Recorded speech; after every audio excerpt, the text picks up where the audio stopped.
इस समय हमारे पास बैठी हुई हैं, बेटी पढ़ाओ बेटी बचाओ बेटी के विषय में यह सोचती हैं, खुद भी एक एक बेटी हैं जो समाज में निरंतर, अभी सर के द्वारा भी बताया गया है कि निरंतर यह क्षेत्र में बनी रहती हैं।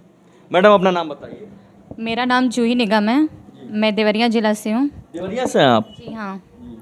और मैं बेटी बचाओ बेटी पढ़ाओ के तहत पढ़े बेटी बड़े बेटी फाउंडेशन में जोड़ के काम कर रही हूँ। सामाजिक क्षेत्र में बेटियों को पढ़ाना, आगे बढ़ाना, शिक्षा को आगे बढ़ाना, ये हमारा उद्देश्य है कि हर घर की बेटियां बहन पढ़ाई करें, अपने पैर पे मजबूत हों। तो ये इस क्षेत्र में हम जुड़ के इस फील्ड में काम कर रहे हैं। और इस समय इंटर कॉलेज पे जो है इसके बारे में बताया जा रहा है, बच्चों को पढ़ाने के लिए, उसका एग्ज़ाम देने के लिए, ये सारी चीज़ों के बारे में जानकारी दी जा रही है। और मुझे इस संस्था से जुड़ के काम करना मुझे बहुत अच्छा लगता है कि बेटियों को, बहन को आगे बढ़ाने के लिए, इस चीज़ के लिए जागरूक करना मुझे बहुत अच्छा लगता है। और मैं यही चाहूँगी कि हर घर की बेटियों को पढ़ना चाहिए, आगे बढ़ना चाहिए।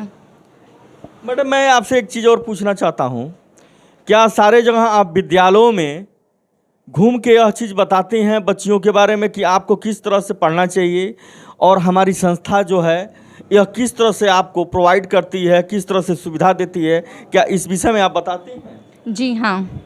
इंटर कॉलेज पे जितनी भी 12वीं की बच्चियाँ हैं, उनसे, उनके स्कूल के प्रिंसिपल से मिल के बच्चियों से बात किया जाता है, इस संस्था के बारे में बताया जाता है, शिक्षा के बारे में बताया जाता है कि 12वीं पढ़ने के बाद जो भी कोर्सेज हैं वो हमारे संस्था से जोड़ के पढ़ सकते हैं। यहाँ से ये होता है कि आपकी, जैसे मान लीजिए बहुत ऐसे बच्चियाँ हैं जो पैसे के अभाव से पढ़ाई नहीं कर पाती हैं।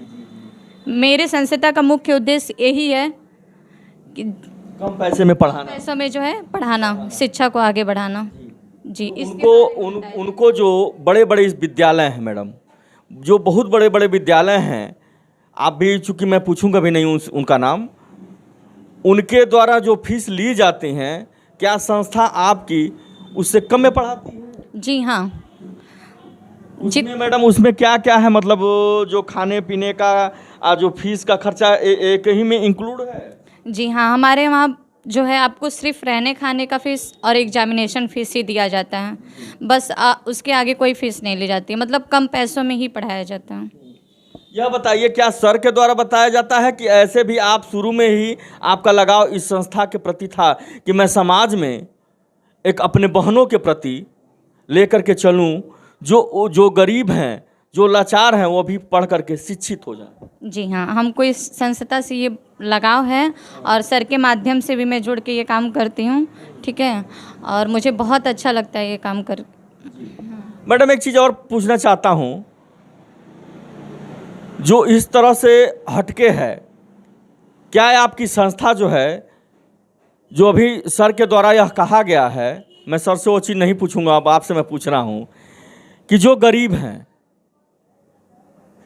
उनके प्रति, जो बेरोजगार बैठे हुए हैं उनके प्रति आपका लगाव कैसे है, जो अपने संस्था में रख करके हम कार्य करा सकें, क्या उनके प्रति भी आपका रुझान है? जी हाँ, इसके प्रति भी रुझान है और हम चाहेंगे कि हमारी संस्था से जुड़ के लोग काम करें। जो माताएं और बहनें जो लाचार बन के बैठी हुई हैं, किसी के पति जो है शराबी निकल जाते हैं, जुआड़ी निकल जाते हैं, वो रोड पर निकल के चिल्लाती हैं, झगड़ा करते हैं, आपस में बात थाने तक पहुंचती है, आप यह सोचती हैं उनके विषय में कि कुछ हम छोटा बहुत उनको उद्योग दे दें जो इनसे घर का खर्चा चलता रहे, क्या आप इस विषय में सोचती हैं? जी हाँ, हम यही चाहेंगे कि ऐसे बहनें माताएं हमारी संस्था से जुड़ के काम कर सकती हैं, अपने घर के खर्चा को चला सकती हैं, अपनी छोटी मोटी कार्यों को भी पूरा कर सकती हैं।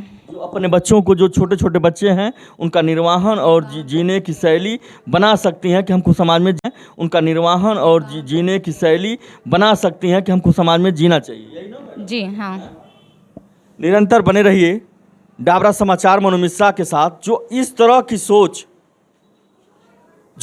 की सोच मैं कहूँगा लोगों के प्रति बनी हुई है, क्योंकि हर जगह मेरे भाई पैसा ही नहीं होता है। क्या लेकर के आप आए थे, क्या लेकर के जाओगे? आपको यह लगता होगा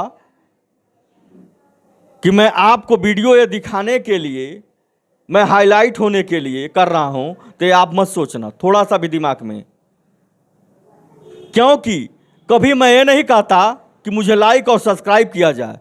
अगर मेरा कर्तव्य अच्छा रहा, मेरा हुनर अच्छा रहा, लोगों के प्रति मेरा लगाव अच्छा रहा, गरीब और दुखियों में मैं बना रहा, तो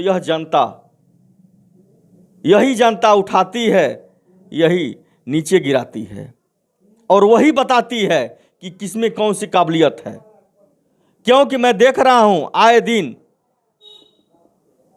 सभी लोग जो भी एंड्रॉयड मोबाइल रखे हुए हैं, जो इस तरह की खबरें क्षेत्र में दौड़ के दिखाते हैं, घूम के दिखाते हैं, लड़ाई झगड़ा, मर्डर, हत्या, उसके बाद से कोई फांसी लगा के मर जाता है, उससे लाइक और सब्सक्राइब लोग कम करते हैं।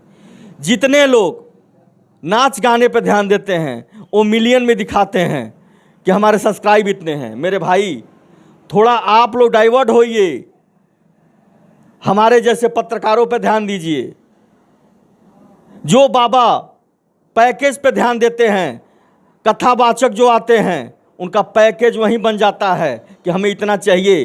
कथा समाप्त होने के बाद कही जाती है, यह मनु मिश्रा डरता नहीं है, मैं निसंकोच बता रहा हूँ। यह कहा जाता है कि मेरी ये यूट्यूब का चैनल है, इसे लाइक और सब्सक्राइब कीजिए। उस बाबा ये क्यों कहते हैं? क्योंकि लोग टकटकी लगा करके उनकी कथा को ध्यान देते हैं। उसके बाद भी यह बताया जाता है कि मुझे लाइक और सब्सक्राइब कीजिए, लेकिन यह पत्रकार मनु मिश्रा नहीं कहता है। अगर आपको अच्छा लगेगा मनु मिश्रा की वाणी,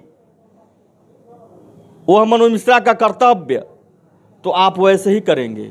निरंतर बने रहिए डाबरा समाचार मनु मिश्रा के साथ।